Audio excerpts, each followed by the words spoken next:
তার আগে দীপাঞ্জনের কাছে যাব।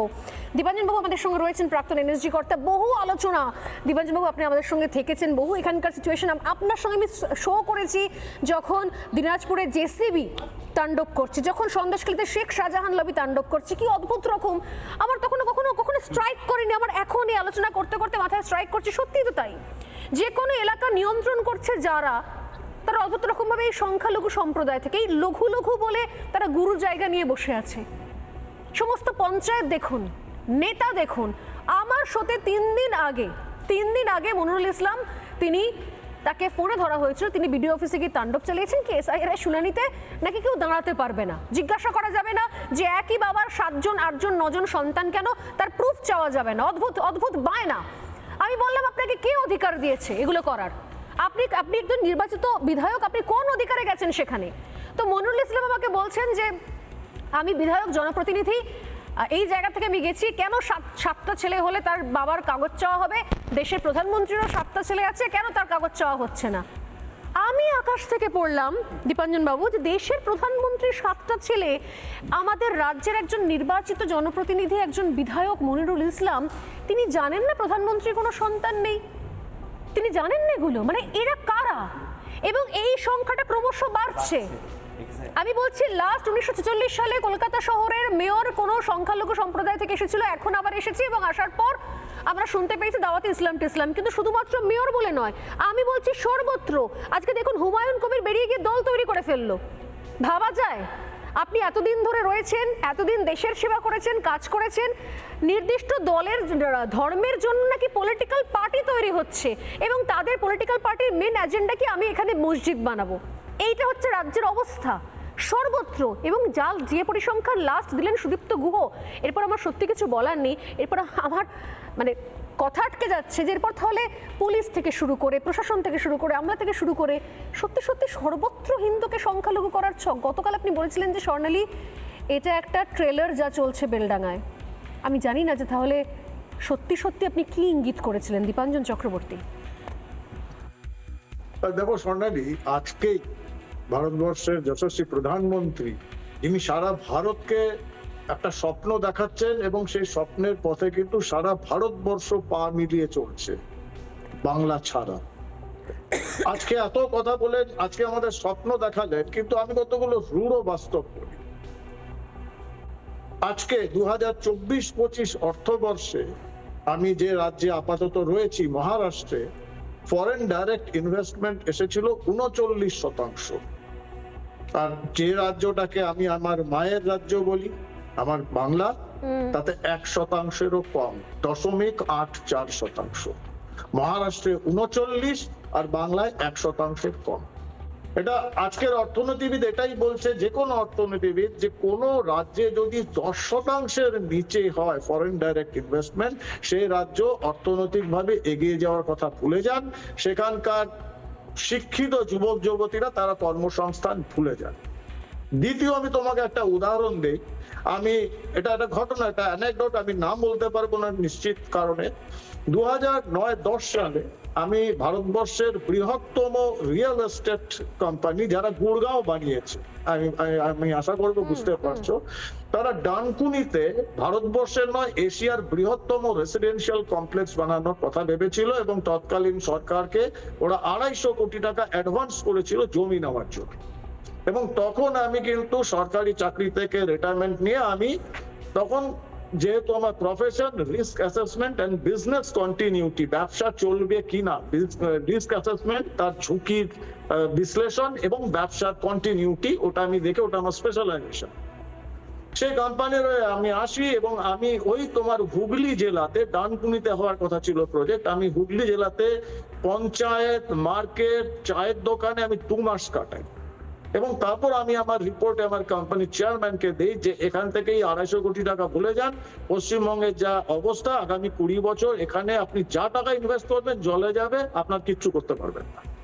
এবং তৎকালীন মুখ্যমন্ত্রী, শিল্পমন্ত্রী আমার পেছনে পড়ে যান। রাইটার্সে আমাকে ডেকে পাঠানো হয়, বাংলার সর্বনাশ হয়ে যাবে, এই এত বড় প্রজেক্ট যদি মুখ ঘুরিয়ে নেয়, তখন কিন্তু সিঙ্গুরে ন্যানো নিয়ে চলছে জানেন। আচ্ছা, আমি কিছু করার ছিল না, আমি রিপোর্ট দেই, সেই কোম্পানি হাত তুলে নেয়, এবং সেই প্রজেক্ট আজও হলো না। কারণ তখনই আমি বুঝে গেছিলাম বাংলার ভবিষ্যৎ কোন দিকে যাচ্ছে।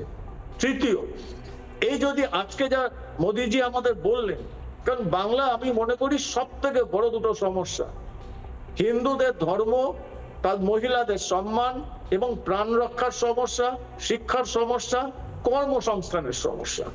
এবং কর্মসংস্থানের সঙ্গে রিলেটেড তুমি দেখো একের পর এক বর্ষগুলোতে দেখো শিক্ষাবর্ষে স্কুল কলেজে ড্রপ আউটের পার্সেন্টেজ, কারণ ছেলেরা বুঝে গেছে, মেয়েরা বুঝে গেছে এখানে শিক্ষা নিয়ে আমার কোনো লাভ নেই, চাকরিটাও ভাইপো চুরি করে নেবে, নাহলে ওই পার্থ চ্যাটার্জি চুরি করে নেবে, এই অবস্থা। এবার তুমি একটা কথা বলো, দেখো ইউপিতে গত 10 বছর ধরে যোগীজি সব থেকে আগে যেটা করেছেন ইনফ্রাস্ট্রাকচার ডেভেলপমেন্ট এবং আইন শৃঙ্খলার পরিস্থিতিটা বদলে দিয়েছে। একদম একদম। যে উত্তরপ্রদেশে মুখ্যমন্ত্রী মুলায়ম সিং যাদব আতিক আহমেদের মতো একটা ভয়ঙ্কর খুনি, ধর্ষক, গ্যাংস্টারের কুকুরের সঙ্গে হাত মেলাচ্ছেন, যে কোনো ইউটিউবে গেলে 1 মিনিটে পেয়ে যাবে ছবি, এটা ছবি ভাইরাল।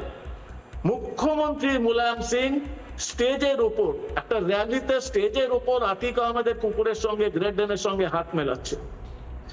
মুখ্যমন্ত্রীর এই রূপ। আর যোগীজি কি করেছিলেন, বিধানসভায় দাঁড়িয়ে বলেছিলেন ইনকো মিট্টি মে মিলা দুঙ্গা আর মিলা দিয়া, চাहे মুক্তার আনসারি হোক, চাहे আতিক আহমেদ হোক, চাहे আজম খান হোক।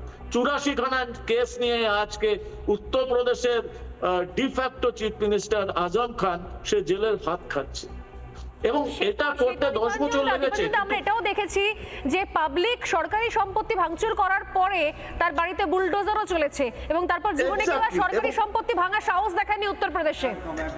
এবং মজার ব্যাপার কি জানো তো, এটা করার পরেও আর এখানে বলে আজ শুক্রবার, প্লিজ কেউ আজ শুক্রবার, এখানে শুনে আমরা আজ শুক্রবার, প্লিজ কন্টিনিউ, প্লিজ কন্টিনিউ। আমি এটাই বলতে চাইছি যে দেখো এটার পরেও কিন্তু উত্তরপ্রদেশে 10 বছরে এখনো সেরকম ভাবে এফডিআই আসেনি, কারণ বিজনেসম্যানরা, ইনভেস্টাররা তারা 4 বার ভাবে, তাদের ওই কথাটা আসে রিস্ক অ্যাসেসমেন্ট, বিজনেস কন্টিনিউটি। বিহারে নীতিশ কুমার ওই লালু যাদবের সরকার, ওই পাপ্পু যাদব আর শাহাবুদ্দিনের সরকার থেকে মুক্ত করে যে বিহারকে, জঙ্গলরাজ শেষ হয়েছে, কিন্তু এখনো ইনভেস্টাররা ভয় পায়। বাংলায় যে অবস্থা করেছে, যেখানে বাংলার মুখ্যমন্ত্রী জিহাদি রোহিঙ্গাদের সাপোর্টে বলে যে শুক্রবার আমি আইন শৃঙ্খলা তো দেখতে পারি না, আমাকে মুসলিমদের ভাবাবেগ, ধর্মীয় ভাবাবেগ দেখতে হবে।